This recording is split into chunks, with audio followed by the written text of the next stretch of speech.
Hello, नमस्कार, good morning. पुन्हा एकदा तुमचं स्वागत आहे एका नवीन ब्लॉग मध्ये. आणि आजच्या ब्लॉगची सुरुवात मी करत आहे. येस, आजच्या ब्लॉगची सुरुवात श्वेताने केली आहे. कारण आजच्या ब्लॉग मध्ये श्वेताच तुम्हाला सगळी इन्फॉर्मेशन सांगणार आहे. तर कशा रिलेटेड इन्फॉर्मेशन सांगणार आहे श्वेता? मी तुम्हाला सांगणार आहे की प्रेग्नेन्सी वर्कआउट रिलेटेड त्याचे फायदे काय होतात, कसे होतात, तर त्याबद्दल मी तुम्हाला दाखवणार आहे. आणि 9 महिन्यापासून मी जे एक्सरसाइज फॉलो करत आहेत, बेसिक आहेत, खूप अवघड नाहीये, ते देखील तुम्हाला दाखवणार आहे. आणि तुम्हाला ते मे बी खूप हेल्पफुल होतील असेच हे वर्कआउट आहेत. आणि येस, आता 9वा महिना आहे श्वेताचा. आणि मे बी हा ब्लॉग येईपर्यंत बेबी आलेला असेल आणि मी परत एकदा मामा झालेला असेल. आज आहे हा ब्लॉग शूट करतो आम्ही 7 नोव्हेंबरला. उद्या आहे 8 नोव्हेंबर. उद्या माझे 9 महिने पूर्ण होतात. आणि टचवूड की बेबीनी 9 महिने पूर्ण घेतलेले आहेत. सो बघू, श्रेयस म्हणल्यासारखा ब्लॉग येस तोपर्यंत मे बी माझी डिलिव्हरी झालेली असेल. येस, सो आता श्वेता काहीतरी वर्कआउट्स वगैरे दाखवणार आहे. त्याच्याबद्दल माहिती पण सांगेल तुम्हाला ती. त्याच्याबद्दल थोडीशी इन्फॉर्मेशन पण सांगेल. आणि जसं श्रेयस मला मगाशी विचारत होता की त्याचे फायदे तुला अहिल्याच्या वेळेला काय झाले हे सांग, तर त्याचा फायदा असाच झाला होता की अदर लेडीज पेक्षा मी लवकर मोकळी झाले होते. म्हणजे अहिल्या पटकन म्हणजे जे श्वेतासोबत तिथे श्वेताच्याच वेळेस जे आले होते त्यांच्यापेक्षा श्वेता लवकर फ्री झाले होते. मी डिलिव्हरी लवकर झाली होती. तुला आठवत असेल मी ते बॉल वगैरे पण घेऊन गेले होते रील बनवायला, की मला ऍडमिट केलं तर मी तिथं बसून एक्सरसाइज वगैरे करेल हे ते रील साठी. पण काही उपयोग झाला नाही, कारण की डिरेक्टली मला लेबर रूम मध्ये घेतला, कारण की पेन्स चांगले येत होते. तर नॉर्मल डिलिव्हरीसाठी पेन्स येणं खूप गरजेचे आहेत. आणि जेव्हा येतील, जेव्हा तुमचे पेल्विक मसल स्ट्रॉंग असतील, तुम्ही हालचाल करत असाल डेली रुटीन मध्ये, असं नाजूक राहून. हे बघा, प्रेग्नेन्सी हे काही आजार नाहीये. तू बघतो श्रेयस की प्राणी सुद्धा डिलिव्हरी करतात, त्यांना कोण सी सेक्शन करत नाही ना, काही नाही. ते प्राणी पण प्रेग्नेंट असले तरी हालचाल करत असतात, इकडे तिकडे जात असतात. खूपच जर कॉम्प्लिकेशन्स असतील प्रेग्नेन्सीमध्ये तर तुम्ही हे टाळू शकता. पण जर डॉक्टरांचा सल्ला तुम्ही घेतला व्यवस्थित की मी हे करू शकते का, त्यांच्या कन्सल्टेशननीच तुम्ही हे वर्कआउट करा, जे मी आज तुम्हाला दाखवणार आहे. ते बेसिक अप्पर बॉडी वॉर्मअप वगैरे तुम्ही बसल्या ठिकाणी देखील करू शकता, प्राणायाम देखील करू शकता. सो येस, हे तुम्हाला नक्कीच युजफुल होतील वर्कआउट जे मी तुम्हाला आज दाखवणार आहे ते. सो येस, बघूया आता श्वेता काय काय वर्कआउट दाखवते आणि कशी इन्फॉर्मेशन देते. आजच्या ब्लॉग मध्ये मी मोस्टली कॅमेरामॅनच असेल, श्वेता दिसेल तुम्हाला. चला बघूया. मीच तुम्हाला ती इन्फॉर्मेशन सांगणार आणि ती सांगू शकते कसं हे होतं काय वगैरे. सो मी तुम्हाला पहिल्यांदी बेसिक जे म्हणजे काय म्हणतो, हेल्दी प्रेग्नेन्सी असू दे किंवा ज्यांना बेड रेस्ट सांगितलंय ते वुमन्स देखील, लेडीज देखील हे अप्पर बॉडी वॉर्मअप आपण ज्याला म्हणतो ते करू शकतात. कारण की आपण खूप सारे बायकांना एका अंगावर झोपावं लागतं किंवा झोपतातच, लेफ्ट किंवा राईट साईडला पाठीवर झोपता येत नाही. सो हे मानेचे, हँडचे जे एक्सरसाइज आहेत हे तुम्ही दाखवते, ते तुम्ही नक्की ट्राय करा. ट्रस्ट मी, अख्खा दिवस ह्याच्यामुळं फ्रेश जातो तुमचा. सो मी दाखवते.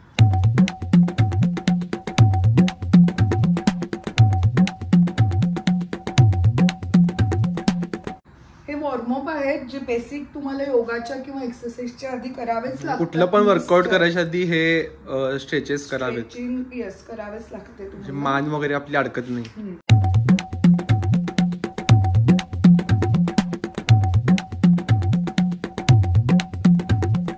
तुम्हाला खूप कमी कमी दाखवतीये, कारण की पुढचं देखील पूर्ण कव्हर करायचे जे मेन एक्सरसाइज आहेत ते. येस, हँड रोटेशन एक तुम्ही 5 to 6 टाइम करू शकता. बॉडी वॉर्म व्हायला पाहिजे. येस,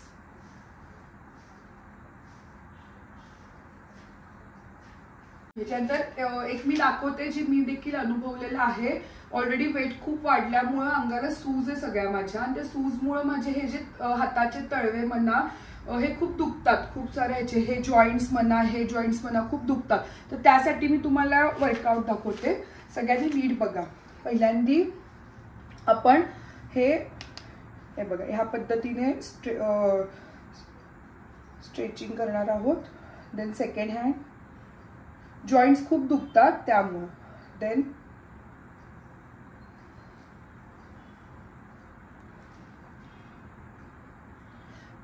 पूर्ण बॉडीला सूज असती, हाताची बोटे तळवे खूप दुखतात त्यासाठी. देन हे असं दिसते हातावरती सूज. वेट वाढल्यावरती सूज येते आणि त्यामुळं मसल आणि जॉईंट पेन होतात. त्यानंतर हा जो अंगठा आहे तो ह्या ठिकाणी लावायचा आणि हे ह्या पद्धतीने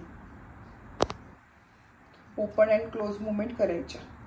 तुम्ही हे बसल्या बसल्या कुठेही करू शकता जर तुमचे जॉईंट पेन होत असतील तर.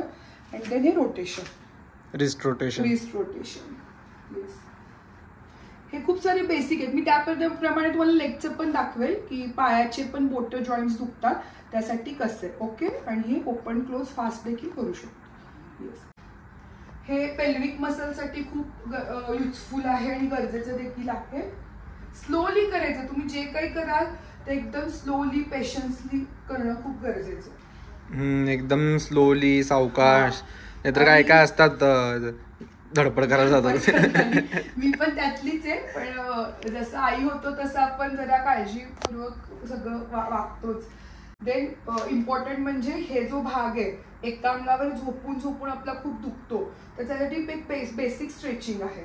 जस्ट एक हात इथे ठेवायचा ह्या कमरेपाशी आणि हे स्ट्रेच करायचं.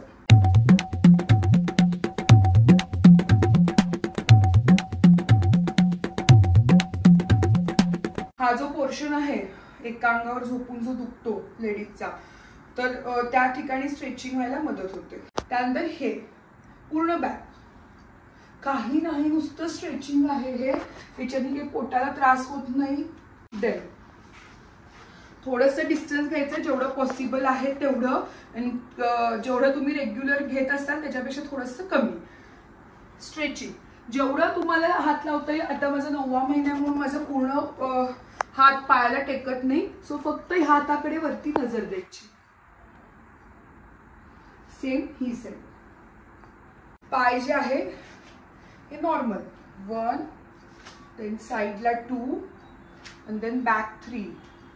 हे 5-6 वेळा रिपिटेशन्स करायचे. 1 हे 2 अँड 3. ओके. आता हे बेसिक अप्पर बॉडी वॉर्मअप जे झालेलं आहे ते मी तुम्हाला दाखवलेलं आहे जे तुम्ही बसल्या ठिकाणी देखील करू शकता. आणि ह्याच्यानंतर मी मूव्ह करते ते थोडंसं केटल बेल आणि थोडंसं वेट ट्रेनिंगच्या ह्याला डम्बेल्स वर्कआउट. सो आपण स्टार्ट केलेलो आहे फर्स्ट वेट ट्रेनिंग जी खूप बेसिक आहे.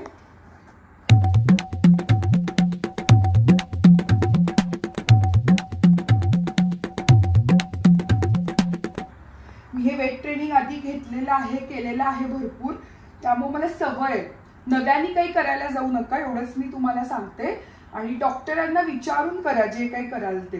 तुम्ही हे डम्बेल्स आणि केटलबेल वर्कआउट पूर्ण स्किप देखील करू शकता जर तुम्हाला पॉसिबल नसेल. जे मी मगाशी दाखवलेलं वॉर्मअप बॉडी एक्सरसाइज आणि आता जे बसून तुम्हाला जे थोडेसे योगासनं आणि स्ट्रेचिंग दाखवणार आहे तुम्ही करू शकता. So now the most important thing is normal squat, deep squat and wide squat. Okay. जेवढं खाली जाता येईल तेवढंच जावा. जास्त जायचा प्रयत्न करू नका. मी या ठिकाणी तुम्हाला फक्त एक 3 ते 4च करून दाखवू शकते कारण की सगळे जसं मी सांगितलं एका वेळेला मला दाखवणं पॉसिबल नाही. नाव केटल बेल घेऊन वाईड स्क्वॉट किंवा काय म्हणतो आपल्याला वाईड स्क्वॉटच म्हणतो. हे खूप इम्पॉर्टंट आहे नॉर्मल डिलिव्हरीसाठी आणि पेल्विक मसल स्ट्रेच होण्यासाठी. तुमचे पेल्विक मसल स्ट्रॉंग असतील तरच तुम्ही ते पेन बेअर करू शकता. सो प्रेग्नेन्सीमध्ये सगळ्यात इम्पॉर्टंट जे आहे ते आहे डक वॉक. 2 पायावर बसून चालणे. मला अजून देखील आठवतं की 31 डिसेंबरला जेव्हा मला पेन सुरू झालं होतं त्या दिवशी सकाळी मी डक वॉक करत 2 पायावर बसून झाडू काढत होते. तुम्ही डक वॉक करता करता हे देखील करू शकता की झाडून काढणे किंवा फरशी थोडंसं पुसणे. तर बसून स्कॉट पोझिशन मध्ये बसून काही जरी उचलतात तर तुम्ही स्कॉट पोझिशन मध्ये बसून ते उचलणे.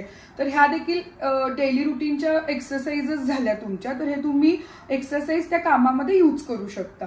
सो मी तुम्हाला आता या ठिकाणी डक वॉक दाखवतो. काही रॉकेट सायन्स नाहीये. नुसतं असं चालणे 2 पायावरती.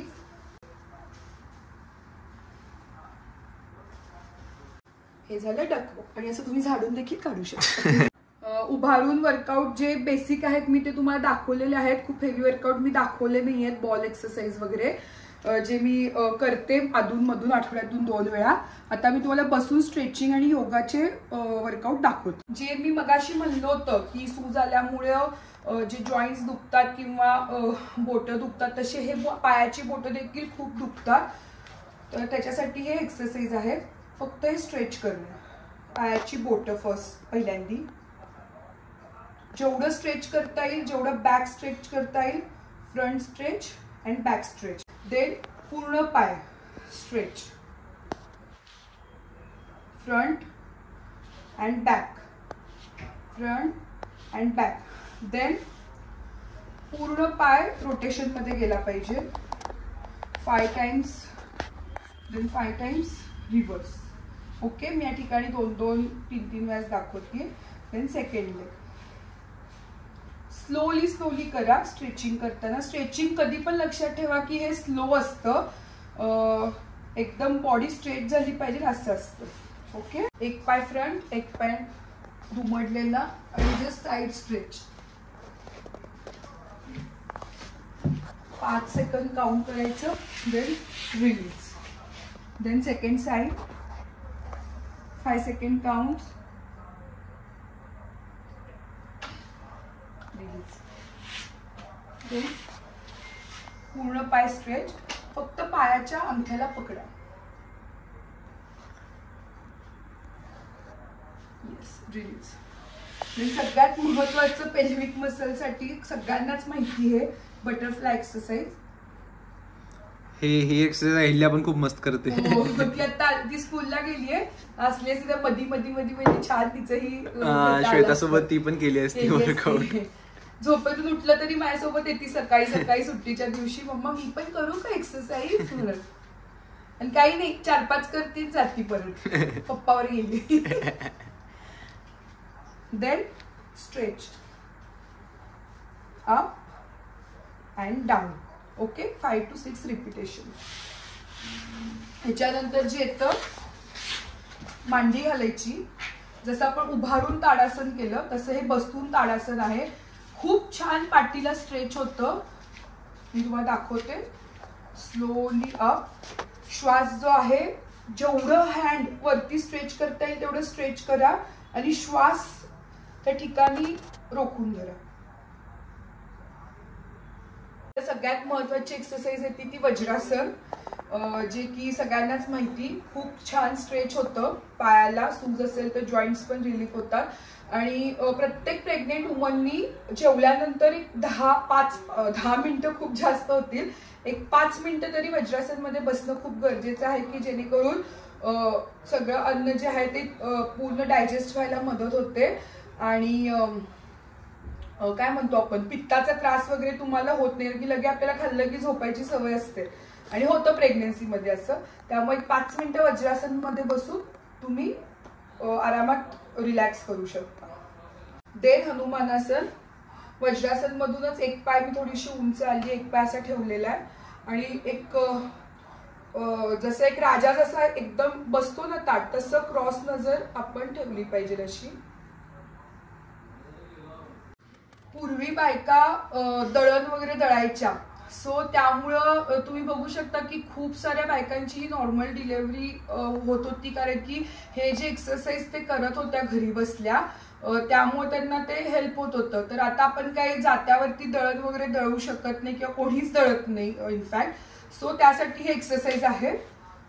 हात पूर्ण समोरच्या साईडला स्ट्रेच करायचा आणि काही नाही, जेवढं तुम्हाला पुढे झुकता येईल तेवढं झुकायचं, जेवढं मागं जाता येईल तेवढं जायचं. 5 टाइम्स सरळ आणि त्यानंतर रिव्हर्स.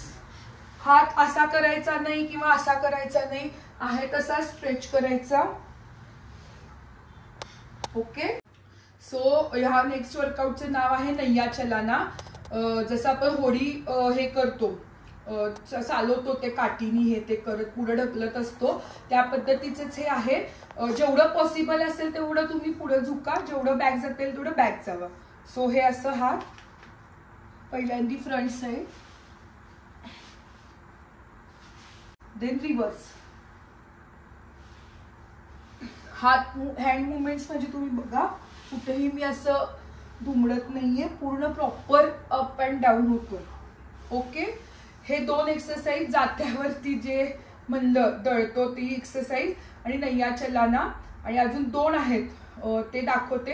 हे तुम्ही मस्ट आहे करणं प्रेग्नेन्सीमध्ये, if your pregnancy is healthy आणि with the consult of doctor. Okay, पूर्वी जसं मी मगाशी सांगितलं की जात्यावरती दळण, त्यानंतर नैया चलाना, आता जसं बायका पूर्वी धुणं 2 पायावरती बसून धुत होत्या, तेच हे आता एक्सरसाइज मध्ये कन्वर्ट केलेत प्रेग्नेन्सीच्या. मी नव्याने काही करत नाहीये, हे पूर्वीपासून चालत आलेलेच एक्सरसाइज आहेत जे आपले आजी लोक किंवा आपले पणजी लोक हे करत होते. सो तेच आहे, काही नाही.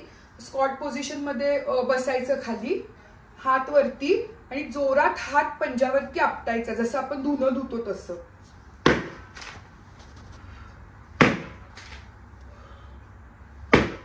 बघू शकता पूर्ण ब्लड सर्क्युलेशन होतं, लाल लाल हात झालेले आहेत. हे मी 5 वेळाच केले, हे तुम्ही 10 ते 12 वेळा करू शकता. सो नेक्स्ट मी दाखवते की स्क्वॉटिंग. हे जे आहेत हाताची बोटं ती पायामध्ये अडकवायची. ज्यांना अडकवायला पॉसिबल नाहीये, 8व्या-9व्या महिन्यामध्ये असतील त्यांनी नुसतं इथं पकडलं तरी चालेल अंगठ्याला. सो फक्त up and down, up down, up down. जसं मगाशी मी तुम्हाला दाखवलं की जे स्ट्रेंथ वर्कआउट दाखवले, योगासन वगैरे, त्यानंतर ते फिजिकल स्ट्रेंथसाठी झाले. हे मेंटल स्ट्रेंथसाठी किंवा मेडिटेशनसाठी जे आहेत योग आपले प्राणायाम वगैरे, ते मी तुम्हाला ठिकाणी दाखवते. मी एकच दाखवते सगळे जे तुम्हाला युजफुल असतील. पहिल्यांदी 6 किंवा 11 असे ओंकार घ्यायचे जेवढे पॉसिबल असतील तेव्हा. आणि कधीही लक्षात ठेवा की ओंकारचा उकार हा आकारापेक्षा कमी असला पाहिजे. म्हणजे जर तुम्ही उकार घेत असता तर त्याच्या दुप्पट हा आकार पाहिजे. मी एक घेऊन दाखवते, बघा.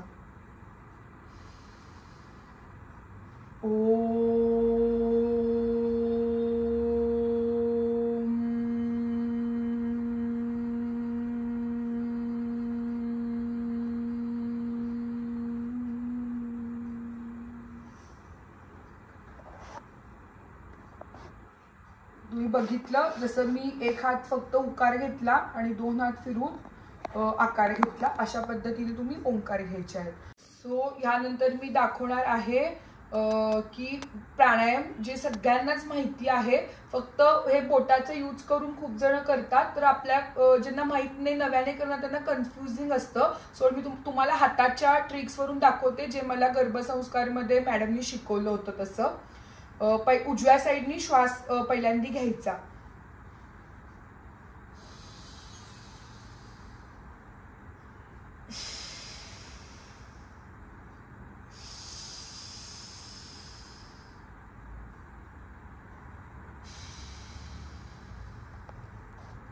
आलं लक्षात. त्यानंतर येतं ते सितकारी प्राणायाम. तुम्हाला दाखवते. दात जे असतात ते बंद करायचे. दात किळी का कायली बोलून दात बंद कर ना.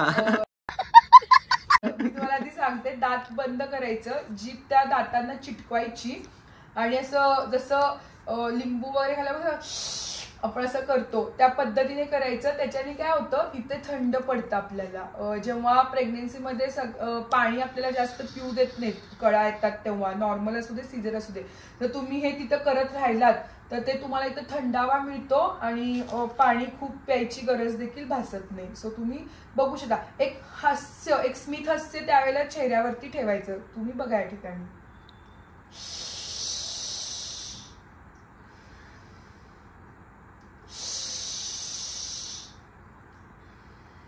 इथे जे आहे इथे थंड पडतं आपल्याला, उष्णता बाहेर पडायला देखील ह्याच्याने मदत होते. सो नेक्स्ट आहे कान जे आहे, सॉरी हा आता अंगठे जे आहेत ते कानात घालायचे. कान जे आहेत कान नाही, अंगठे, हाताचे अंगठे कानात घालायचे. हे जे 3 बोट आहेत हे झाकले गेले पाहिजे आणि हा एक बोट आहे तो इथे वरती, ही अशी पोझिशन. आणि जसं भोंगा आवाज करतो तसा आवाज श्वास घेताना आणि रिलीज करताना करायचे. मी 2 या ठिकाणी तुम्हाला करून दाखवते. आता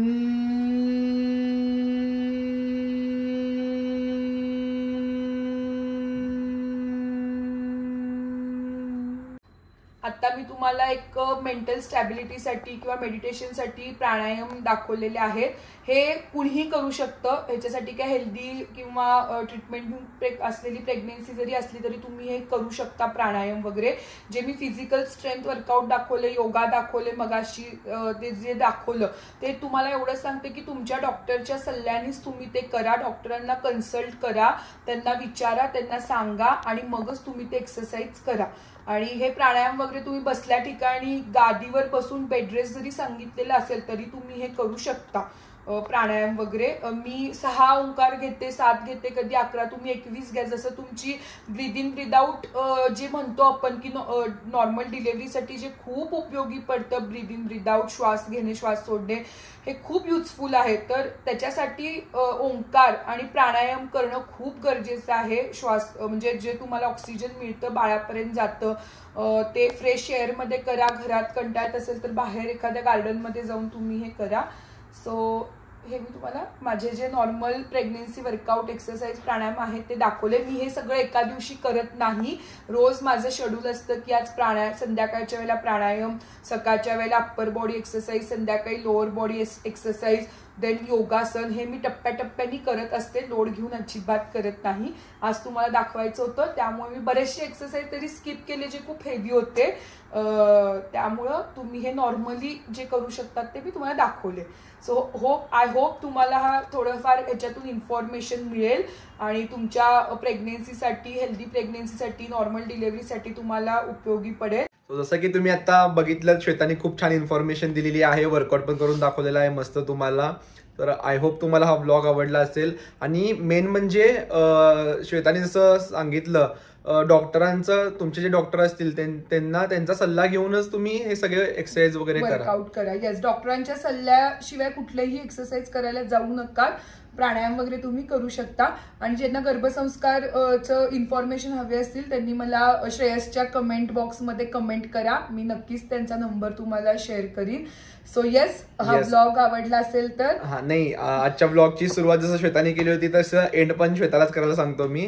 सो ट्राय करते. हा ब्लॉग आवडला असेल तर नक्की लाईक करा, शेअर करा, सबस्क्राईब करा. तर पुन्हा भेटूयात मे बी बाळासोबत एका नवीन ब्लॉगसह. तोपर्यंत बाय.